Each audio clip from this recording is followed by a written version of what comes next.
എങ്ങനെയുണ്ട്? ഇപ്പൊ കുഴപ്പമില്ല. പേഷ്യന്റ് സ്റ്റേബിൾ ആണ്. നമ്മൾ ഇൻസെക്റ്റിനെ പുറത്തെടുത്തിട്ടുണ്ട്. പക്ഷെ ചെവിയിൽ കുറച്ച് ബ്ലഡ് വന്നിട്ടുണ്ട്.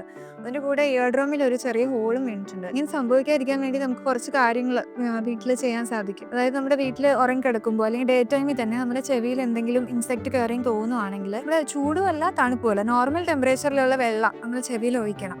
എന്നിട്ട് ആ ചെവി ഇങ്ങനെ മേളിൽ വരത്തക്ക വിധം ഒരു 10 മിനിറ്റ് കിടക്കണം. ഇപ്പം അല്ലെങ്കിൽ എണ്ണ ആയാലും മതി. എണ്ണയാകുമ്പോൾ കുറച്ചുകൂടെ തിക്കാണ്. അപ്പം ആ ഇൻസെക്റ്റിനെ പിന്നെ മൂവ് ചെയ്യാനായിട്ട് പറ്റില്ല. അപ്പോൾ അത് അതിനകത്ത് കിടന്നിട്ട് ചാവാൻ വേണ്ടിയിട്ടാണ് നമ്മളങ്ങനെ ചെയ്യുന്നത്. അല്ലെങ്കിൽ അവിടെ എല്ലാം സ്ക്രാച്ച് ചെയ്ത് മൊത്തം ബ്ലീഡിങ് ആവും. ഇയർ ഡ്രമ്മിന് അതുപോലെ ഹോൾ വീഴാനും ചാൻസ് ഉണ്ട്. അപ്പം ഇത് ചെയ്തതിന് ശേഷം വേണം നമ്മൾ കാഷ്വാലിറ്റിയിലേക്ക് വരാനായിട്ട്. അപ്പോൾ ഇത്രയും പ്രശ്നങ്ങൾ ഉണ്ടാവില്ല.